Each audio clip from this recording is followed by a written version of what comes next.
ရှေ့မှာလမ်းပြင်နေရဲ့ခဏရက်ရမယ်ရှေ့တွင်တန်းစီနေသည့်ကားတန်းကြီးနောက်မှအလိုက်သင့်ကားဝင်ရက်လာရင်ပြောလိုက်သောထန်တို့စကားကြောင့်နွမ်းကရှေ့ကကားရိစီလှမ်းမျောကြည့်မိသည်နွမ်းတို့ရှိမှတော့ခရီးသည်တွေက10စီးလောက်ရက်ဆောင်နေတာကိုတွေ့ရသည်ဟိုးရှိမှတော့လမ်းချဲ့နေသောဗတ်ဟိုးကား2စီးကိုတွေ့ရသည်ဘလောက်ကြာမှလဲထန်တို့တိတ်မကြဘူးအမသူတို့အလုံးလုံးဖို့လမ်းပိတ်တာက15မိနစ်လောက်ပဲပိတ်ခွင့်ရှိတာပါပြီးရင်အလောက်ခဏရက်လမ်းပြန်ဖွင့်ပြီးရင်ပြန်ပိတ်လိုက်လုံးလိုက်ပဲအမတခါတလေတော့လည်းနည်းနည်းကြာတတ်တယ်အမတို့အညာအညာပြေခဏစင်းကျင်စင်းပါလားကိုကတော့ဓာတ်ပုံစင်းရိုက်မယ်โอเคပဲခေါင်းမင်းကကင်မရာအိတ်ကိုဖွင့်ကကင်မရာထုတ်ယူရင်းပြောတော့တတ်ထားကခေါင်းမင်းဤကင်မရာကိုလေပင်လေးရှည်ကမျှော်ကြည့်ရင်တထားလဲ Facebook တင်မို့ဓာတ်ပုံလေးပါလေးရိုက်အောင်မယ်ကိုခေါင်မင်းရဲ့ကင်မရာကြီးနဲ့သာရိုက်လိုက်ရရင်တိတ်လာမှာပဲကိုခေါင်မင်းကျမကိုလည်းနည်းနည်းပါးရိုက်ပေးအောင်နော်ကျွန်တော်ကရှူခင်းပုံပဲရိုက်တာဗျလူပုံမရိုက်ဘူးကြီးကျယ်လိုက်တာဒီလိုဆိုတော့ကားပေါ်မှာလူတယောက်အပူပါလာရွက်ထားရတယ်လို့လေးလာပြီဟာကားပေါ်ကန်ချမခံရအောင်နည်းနည်းပါးပါးတော့ရိုက်ပေးရမှာပေါ့ဗျာကျွန်တော်ကလူပုံရရင်တိတ်ဆိတ်မရှိတတ်လို့ပါခေါင်မင်းနဲ့တထားကကားပေါ်ကဆင်းသွားပြီးကြောက်ကမ်းမနာမှာရက်ခါဓာတ်ပုံရိုက်နေသည်ခေါမင်းကတထားကျင်နဲ့အောင်ဓာတ်ပုံရိုက်ပေးပြီးဟိုးအဝေးတောင်တန်းတွေစီကင်မရာနဲ့ချိန်ရွယ်နေသည်တထားကတော့မကျေနပ်နိုင်သေးပဲသူ့ဘာသာစဖီဆွဲလိုက်ထန်နိုးကိုရိုက်ခိုင်းလိုက်ဖြင့်အလုံးရှုံနေသည်နွမ်းကတော့ကားပေါ်ကဆင်းကလူရှင်းသည့်တောင်ဆောင်ကထင်းရှူပင်တွေနားမှသွားရရင်ကြောက်ကမ်းမ၏ဟိုးတစ်ဖက်စီကခြိုင်ဝမ်းနှင့်တောင်တန်းတွေကိုငေးမောနေခဲ့မိသည်တောင်တက်ခရီးကအခုမှမိုင်20ကျော်သာရောက်သေးသည်တိုင်းငင်းရွာကိုတော့မရောက်သေးပါခုချိန်ထိတောင်စလက်ပင်တွေကိုမတွေ့ရသေးတိုင်းငင်းကျော်မှတွေ့နိုင်ပြီဖြင့်နေအောင်ကြီးကဝင်းပေါတော့လဲလီအေးကြောင့်အေးများနေသည်လမ်းကဖုံထူလာသဖြင့်နွမ်းတို့ကားမှာရောရှေ့ကားတွေမှာပါဖုံအလိမ့်လိမ့်ကန်နေသည်ကျွန်တော်တောင်စလက်ရှားနေတာအခုထိတပင်းမှမတွေ့သေးဘူးကြောဘက်မှခေါင်မင်း၏အတန်ကြောင့်နွမ်းလှည့်ကြည့်မိသည်ကားပေါ်မှာတော့မိုင်ဇလက်နေကိုတိတိကျကျမမြင်ရတော့ဒီလောက်လှမှန်းမသိဘူးခုတေချာမြင်ရတော့မှခမရတက်မွန်မြက်လောက်နေနေလှနေမှန်းသိရတော့တယ်တိုင်းရင်သူတွေကလှတော့လှသားဗျာနော်သူကခက်တီတီပြောပြီးအဝေးရှုခင်းတွေကိုကင်မရာမှတဆင့်ချောင်းကြည့်နေရင်တောင်စလက်ကဘယ်မှာလဲဗျာတပင်းမှမတွေ့သေးတာပါဟုသူ့ဘာသာညှိတွားသလိုပြောဆိုနေသည်နွမ်းကသူ့အပြုတ်မှုအပြောအဆိုကိုတိတ်သဘောမကျလာတော့လဲကိုကအိမ်ရှင်သူကဧည့်သည်ပဲလေဟုသဘောထားကတောင်စလက်ကတိုင်းငင်းရွာကျော်တော့မှတွေ့မှာတိုင်းငင်းကပင်လယ်မျက်နှာပြင်အထက်ပေ6000ကျော်မြင့်တယ်။အော်ဟုတ်လား။သူကသူ့ကင်မရာမှန်ဘလို့အဖုံးကိုပိတ်လိုက်ပြီးနွမ်းနဲ့မျက်နှာချင်းစာရက်လာရင်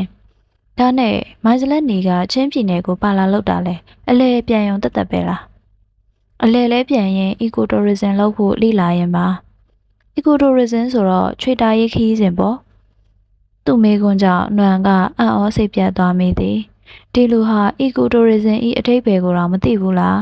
သူကြည့်တော့လဲပညာတတ်ခင်မီမီပုံစံမျိုးပါနွမ်းတို့နိုင်ငံကလူတွေဟာ eco tourism လို့ခေါ်တဲ့တဘာဝအခြေခံခီးသွွားလုပ်ငန်းနဲ့စိမ့်နေစေလား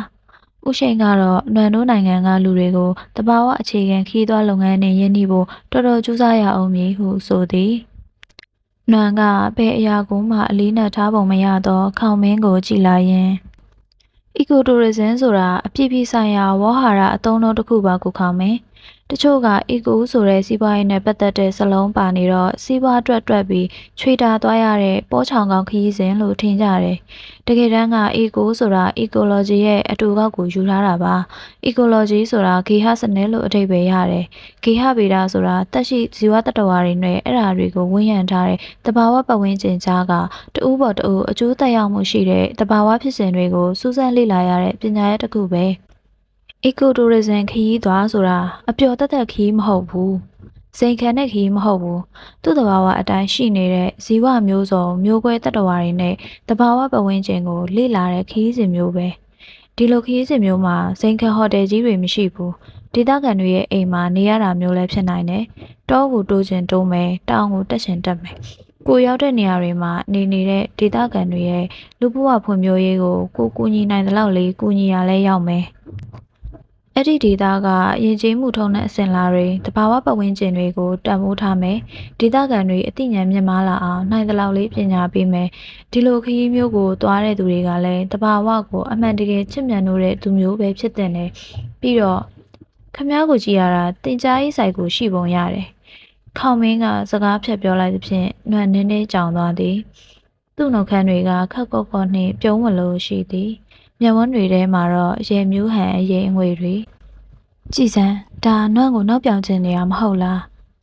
နွန့်သည်သူ့ကိုရှေရှေဝေးဝေးရှင်းပြမိခြင်းအတွက်နောက်ထားရသွားသည်ကျွန်တော်ကနောက်တာပါအီကိုတိုရီဇင်လောက်ကိုတော့မသိလောက်အောင်ကျွန်တော်မတုံးသေးပါဘူးရှင်တာအဆက်ပြေပြောတာလည်းဖြစ်နိုင်တာပဲမဟုတ်လားခမ ्या မယုံဘူးမဟုတ်လားဒါလည်းသိလိုက်ပြန်တာပဲလားနွန့်သူ့ကိုပြန်ပြောဖို့စကလုံးရှာမရဖြစ်နေသည်ခမ ्या မျက်လုံးတွေကတိတ်စကားပြောတဲ့မိုင်းစလက်နီခမ ्या စိတ်ထဲဘာဖြစ်နေလဲဆိုတာမြင်နေရတယ်အဲ့ဒီလိုမျက်လုံးကစကားပြောရတဲ့လူဆိုတာစိတ်ကောင်းမှုရတယ်စိတ်ပုတ်ရင်ပုတ်တဲ့အတိုင်းမျက်လုံးထဲမှာမြင်နေရတာကိုစိတ်လှရင်လည်းလှတဲ့အတိုင်းမြင်နေရတော့တိတ်ကိုနှစ်သက်စရာကောင်းပြီးလူချစ်လူခင်များတတ်တယ်ခမ ्या ကိုစိတ်ပုတ်တယ်လို့ပြောတာမဟုတ်ဘူးနော်မျက်လုံးကစကားပြောနိုင်တဲ့လူတွေအကြောင်းကိုပြောပြတာခမ ्या ကတော့စိတ်ပုတ်ပုံမရပါဘူးခမ ्या မျက်လုံးတွေထဲမှာအလွမ်းပဲရှိတယ်ရှင်ကျွန်တော်ကအမှုပညာသမားဆိုတော့မြင်တတ်တယ်ဗျ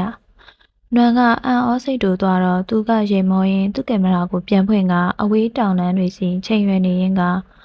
ခမ ्या ကျွန်တော်ကိုမျောလင့်တာကခမ ्या တို့ကားပေါ်လိုက်လာရလို့ကျွန်တော်ကအားနာကျေးဇူးတင်ပြီးခမ ्या တို့အဖေရင်ရင်ကြည်ကြည်အလိုက်တတိလေးဆက်ဆံပေးဖို့မျောလင့်မယ်ထင်တယ်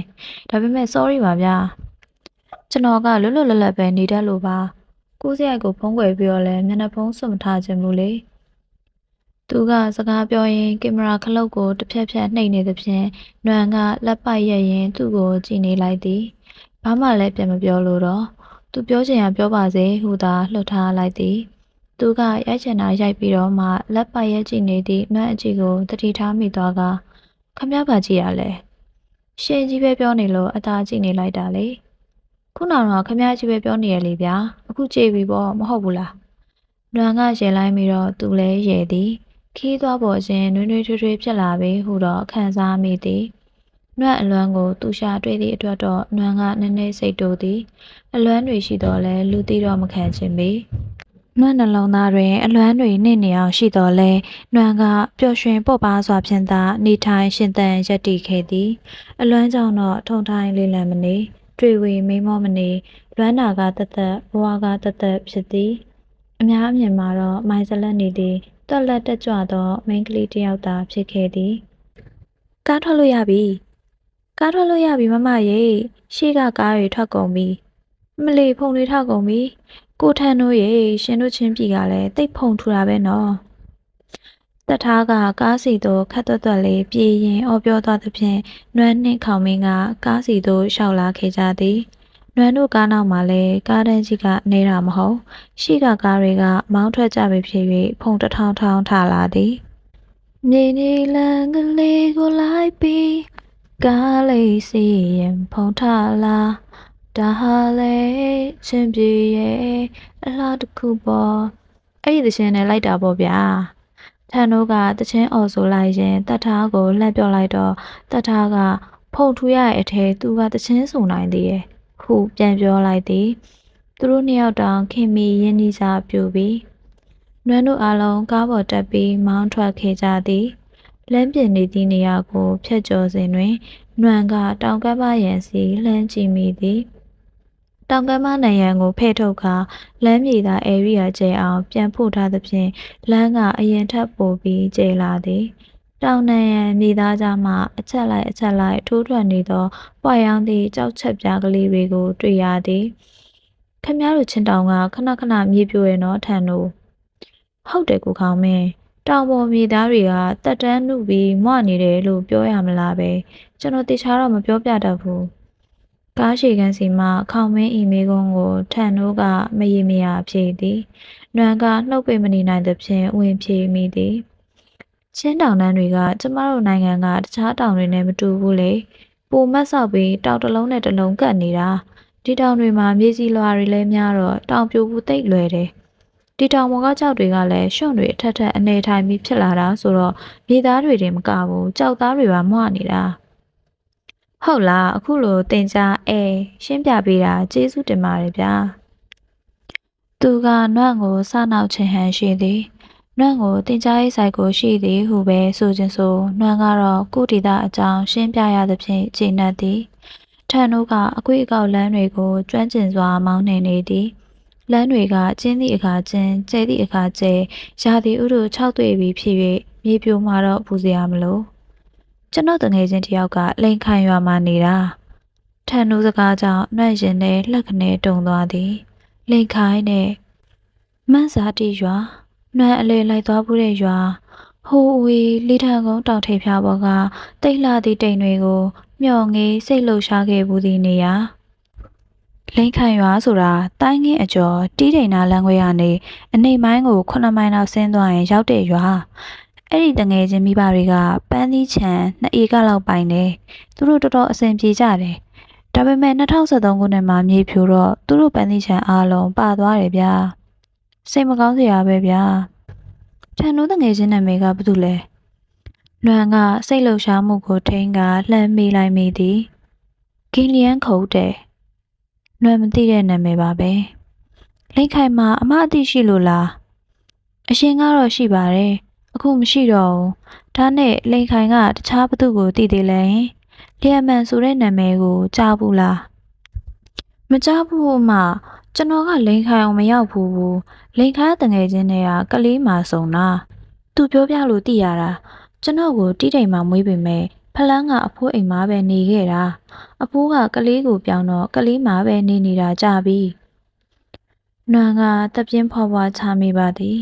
တရင်အစာအနာရမလို့လို့နှင့်မျောလင်းချက်မေရပြန်သည်နွမ်တို့ကားသည်ရှေ့ကားများနှင့်ကားဆက်ပြတ်သွားသဖြင့်ဖုံအန်ဒီရဲ့မှကင်းဝေးသွားခဲ့ပြီနွမ်ကကားမှန်ကိုချလိုက်သဖြင့်အေးမြသောလေကကားထဲကိုဝင်လာသည်လေကအေးသက်ထက်အေးလာပြီအမြင့်ပေ9000လောက်ကိုတော့ရောက်ခဲ့ပြီထင်သည်ဟိုးအဝေးရှုခင်းတွေကပူလာသည်လမ်းတွေဆက်နေရသည်ကောင်းသွားရင်တော်တော်အဆင်ပြေမဲဗျနော်ထန်တို့ဟုတ်တယ်ကိုခေါင်မဲကျွန်တော်ချင်းပြည်နယ်တောင်ပိုင်းကံပက်လက်ကိုတစ်ခါသွားဘူးတယ်ရန်ကုန်ကိုသွားရင်တငယ်ချင်းခေါ်လို့လိုက်သွားတာရန်ကုန်ကနေ6ကိုသွားပြီး6ကနေကံပက်လက်ကိုသွားတာကံပက်လက်လမ်းကအရန်ကောင်းတယ်ဗျကျဲလဲကျဲတယ်ဒါပေမဲ့သူကျဲတာကနည်းနည်းတော့များတယ်ဗျခေါင်မင်းဤစကားကိုနွမ်းစိတ်ဝင်စားမိသွားသည်နွမ်းကကားမှန်ကိုပြန်တင်ရင်းနားဆွနေသည်လမ်းကကျဲတိုင်းလည်းမကောင်းဘူးဗျတဘာဝအလှအပပြတ်တယ်တဘာဝအခြေခံခီးသွားဒေသတွေကိုဖောက်တဲ့လမ်းဆိုတာတဘာဝကြကြလေးလှနေအောင်ဖောက်ရတာနမ်းမတောင်ရှိတဲ့နေရာကိုသွားတဲ့လမ်းနေဗျတစ်တော်တွေကိုတိတ်မခုတ်ထွင်ရပဲတော်ရုံအကျယ်လောက်ကိုအရေးသွေးမြင့်မြင့်လေးဖောက်ဖို့မဟုတ်ဘူးလားနွမ်းလှက်ကနေပြုံးလိုက်မိသည်စောစောကသူပြောခဲ့သည့်စကားကနောက်တာဆိုတာလဲယုံကြည်သွားသည်သူ့မှာလည်းဒီလိုအမြင်တွေရှိသားပဲအီကိုတိုရီဇမ်နဲ့ဝေးပုံမရဘူးဆိုတာကိုသူ့စကားကအသက်သေးခံနေသည်ချင်းပြည်နယ်အစားအစာရေးမှာတော့အစာဘူးသီးဆိုတာနာမည်ကြီးပဲနော်ကိုထန်တို့အဲ့ဒါဘလို့အစားအစာမျိုးလဲဖိုက်တောင်နည်းနည်းစားလာပြီလမ်းတနေရာမှာစာဘူးသီးစားရရင်ကောင်းမှာပဲနော်တစ်ချိန်လုံးလမ်းဘေးရှုခင်းတွေကိုဓာတ်ပုံရိုက်လိုက် Facebook တင်လိုက်ဖြင့်အလုံးရှုပ်လာသောတထားကဝင်မေးလိုက်ပြန်သည်ရှေ့နားဆိုဟိတ်စိန်ရွာရောက်ပြီဗျအဲ့ဒီမှာကြက်သားဆံပြုတ်ကောင်းတယ်စာဘူးသီးလည်းရတယ်စာဆိုတာအသားဘူးဆိုတာပြောင်းတီးဆိုတာရေကိုပြောတာအသားရယ်ပြောင်းဖူးရယ်ရေရယ်ရောကြိုထားတဲ့အစားအစာပေါ့ဗျာနောက်အန်ဘူးသီးဆိုတာရှိသေးတယ်အန်ဆိုတာအသီးရွက်ကိုပြောတာသူကတော့အသားမပါဘူးအသီးရွက်နဲ့ရောကြိုထားတာရာဘူးသီးဆိုတာလည်းရှိတယ်ရာဆိုတာကပဲနဲ့ပြောင်းနဲ့ရေနဲ့ရောကြိုထားတာပေါ့စာဘူးသီးအကြောင်းကြတော့နွမ်းကငယ်ဘဝကိုလွမ်းသွားသည်စာဘူးသီးကြိုက်လာသည့်နွမ်းညမလေးကိုတတိယကမျက်ရည်ဝဲလာသည်နုနုဤလက်ရာစာဘူးသီးနှင့်အမဲချောက်ဖုတ်ကိုမြေရည်ရှက်ရည်စားခဲ့ရသည့်နေ့တွေကိုပြန်ရလျင်ပြန်လိုခြင်းသည်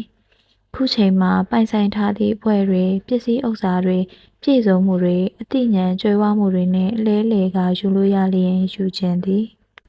မိဘရင်ခွေးနှင့်အနီးကပ်နေခွင့်ရခဲ့သောငယ်ဘဝအချိန်တွေသည်သာဘဝရဲ့အလှအပပြည့်စုံဆုံးနေ့တွေပဲမဟုတ်လား ကိုကတနေ့ထက်တစ်နေ့ကြီးပြင်းဖွံ့ဖြိုးလာချိန်မှာမိဘတွေကတော့တနေ့ထက်တစ်နေ့ဆုပ်ယုပ်ရက်တန့်ကြံ့ရစ်ခဲ့သည်လေသားသမီးတွေကပြည့်စုံတောက်ပလာလေမိဘတွေကအိုမင်းစုံနေလာလေ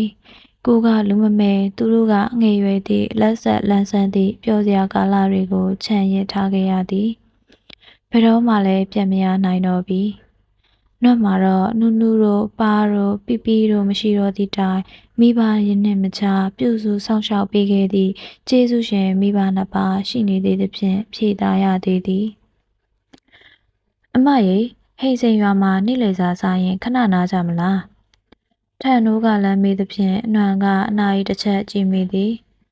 မွန်းလွဲတစ်နာရီတောင်ထိုးပြီပဲနားမယ်လေနှွမ်းကသဘောတူလိုက်တော့တတ်ထားကသူ့ဘိုက်ကိုလက်ဖြင့်ပို့ရင်ဗိုက်စာနေရာနှင့်အတော်ပဲဟုဆိုသည်ထို့နောက်တောင်တက်လန်းကပို၍မဆောက်လာကလမ်းကကျင်းလာသဖြင့်ထန်တို့ကနှုတ်ဆက်၍ကားကိုသာအာယုံဆိုင်၍မောင်းနေသည်နှွမ်းတို့အားလုံးလည်းမေးခွန်းမထုတ်ဘဲတိတ်ဆိတ်နေမိကြသည်နတ်ဆောက်သည့်ကြောက်ကဘားခွေတစ်ခုကအဖြတ်မှာထန်တို့ကခေါင်းမင်းကိုလှမ်းပြောလိုက်သည်ဒီကြောက်ပဲဗျကျွန်တော်အကိုကိုခေါ်သွားတာအကိုမောင်းလာတဲ့ကားဒီကနေကျသွားတာအကိုရောကားပေါ်မှာပါလာတဲ့အကိုတငယ်ချင်းနှစ်ယောက်ရောအစရှာမရတော့ဘူးထန်တို့ဤစကားကနှွန့်ကိုကြက်သိမ်းမွေးငင်းထသွားစေသည်နှွန့်သည်အိမ်မက်ကိုဖြတ်ခနဲတရိယာကရှင်ထဲလှခနဲတုံသွားသည်အိုးသွားစမ်းပါအိမ်မက်ကအိမ်မက်ပါပဲနှွန့်ကကြောက်စိတ်ကိုနှင်ထုတ်လိုက်တော့ထန်တို့ကိုတနာစိတ်သားကြံကစိတ်မကောင်းဖြစ်သွားမိသည်စိတ်မကောင်းပါဘူးဗျာခေါင်းမင်းအတန်ကလည်းတိုးအပ်ကြာပါပြီကျွန်တော်8 တန်းနှစ်လောက်ကပါထို့နောက်မှာတော့အားလုံးတိတ်ဆိတ်သွားကြသည်နှွမ်းတို့ဤကားသည်တောင်အမြင့်စီသို့ဦးတည်၍ခက်မှန်မှန်ပြေးလွှားနေသည်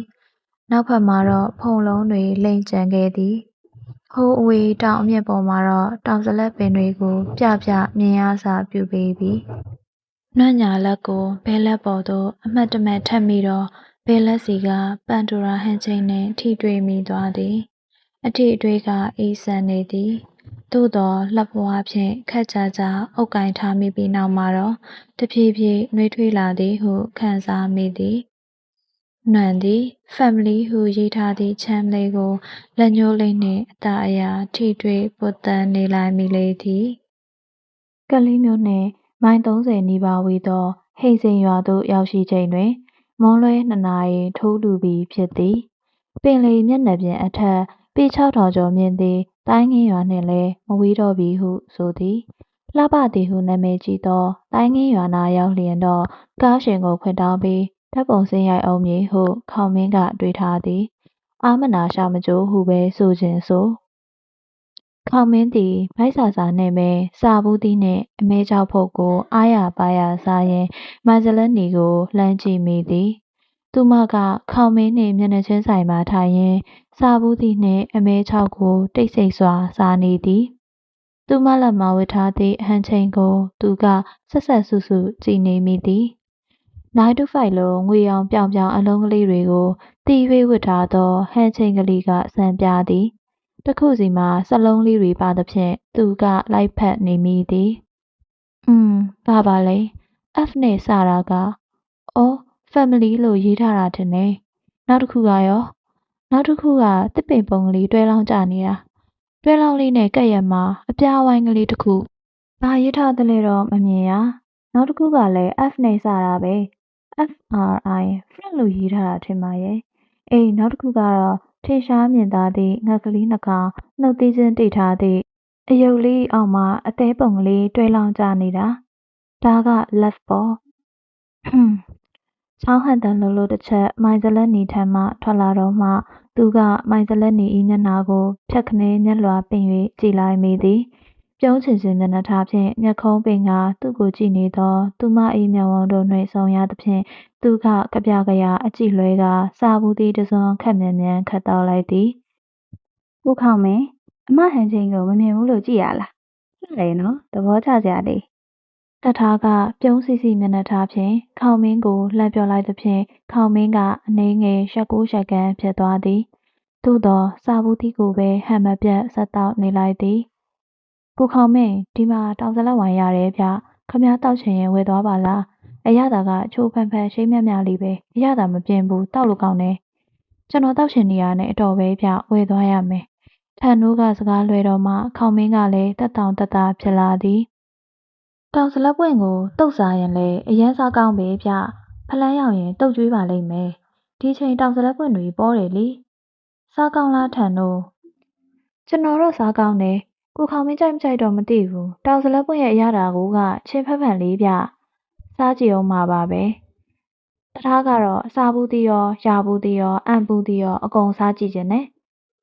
ခေါမင်းကထန်နိုးတို့နှင့်စကားပြောရင်းမိုင်စလက်နီကိုမတိမတာလှမ်းကြည့်မိသည်သူမကတော့တယောက်တည်းတိတ်ဆိတ်စွာစားနေစေ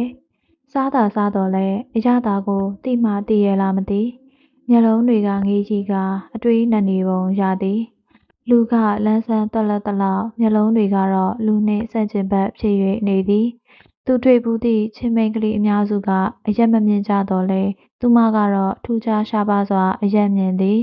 ပခုံးကြော်ကြော်စပင်ကိုနှစ်ဖူးအပြောင်သိမ်း၍ခက်မြင့်မြင့်စီးထားသောသူမ၏မျက်နှာကရှင်းလင်းကြည်လင်းတည်ငြိမ်သည်မျက်ခုံးထူထူနှင့်ထင်ရှားလှပသောအလျားကျကျနှကန်းတစ်စုံ၏အလှကနှာတန်၏တိတ်မလှပမှုကိုမှေးမိန်ဖြော့တော်သွားစေသည်ပခုံးကျကျအရက်မြင့်မြင့်မတ်မတ်နှင့်ခြေလန်းခတ်ကျကျရှောက်လန်းတတ်သောသူမ၏ပုံစံကနုနယ်သည့်မိန်းမသားပုံစံမျိုးတော့မဟုတ်ပေသို့သောသူမ၏မျက်ဝန်းတွေထဲမှာတော့မိန်းမသားအလွမ်းတွေပြည့်နှက်နေသည်မိန်းမသားဆန်သောနူးညံ့မှုတွေကိုလည်းတွေ့ရသည်မိုင်စလက်နေတဲ့တောင်စလက်ပွင့်နီနီတွေလိုပဲရဲရင်နီဆွေးမှုနှင့်နူးညံ့မှုတို့အချိုးကျပေါင်းစပ်ထားသည့်တောင်ပေါ်ပန်းတပွင့်အာငါဘာတွေလျှောက်တွေးနေမိပါလဲကလေးကလာကွာခေါမင်းကစိမရှိကံမရှိလွင့်ထွက်သွားသည့်အတွေးတို့ကိုရပ်တန့်ကာနောက်ဆုံးလက်ကျန်စာဘူးသီးတစ်စုံကိုခတ်စားလိုက်ပြီးပတ်စံရှင်းဖို့ပေါင်းမိနောက်ဘက်အိတ်ထဲမှပတ်စံအိတ်အခောက်ကလေးကိုဆွဲထုတ်လိုက်သည်နေနေကိုခေါမင်းကျွန်တော်ရှင်းပါမယ်တထားလို့ရှင်းပါဗောကိုထန်တို့ရဲ့ကျွန်တော်ရှင်းမရစီဗျာရှူခင်းထားတဲ့နေရာရောက်ရင်ဓာတ်ပုံရိုက်ရအောင်တခါတော့ကားရက်ပေးမလားလို့ဖားထားရတာပါခေါမင်းကလက်သွက်သွက်ဖြင့်ပတ်စံလူရှင်းလိုက်သည်ဆိုင်ကအထွက်မှာတောင်စလက်ဝိုင်းနှစ်ပလင်းဝယ်သည်မိုင်စလက်နီကတစ်ပလင်းဝယ်သည်လင်းဖြာသောနေအောင်ကြီးကဟိန်စိန်ရွာကလေးပေါ်ကိုလွှမ်းခြုံထားသည်ဟိုအဝေးမှာတောင်ကိုးတွေဝေနေသည်လေအဝေးမှာတိမ်ငွေ့တွေအနားကဖြတ်သွားသဖြင့်မျက်နာကဖြန်းကနေဤသွားသည်ဆိုင်မထွက်ခါရထားသည့်ကားစီလျှောက်လာခြင်းအဝေးကတောင်တန်းတွေကိုတစ်ချက်ဝေဝဲ၍ကြည့်မိသည်ဘယ်နေရာကိုကြည့်ကြည့်မြင်ကွင်းတွေကတော့လွမ်းမောစရာကောင်းပါရဲ့သို့သောလွမ်းနေဆိုတာကိုချစ်သောအရာနှင့်ဝေးကွာတန်းတရခြင်းဟုဆိုလျင်လွမ်းနိုင်မှုအတွက်ကိုချစ်ခဲ့ဘူးသောအရာကတန်းတလောက်စရာတော့ရှိရမည်တန်းတလောက်စရာမရှိလျင်တော့အလွမ်းလည်းရှိမည်မဟုတ်မိုင်စလက်နီကတော့တန်းတလောက်စရာရှိလို့လွမ်းမိပုံရလေသည်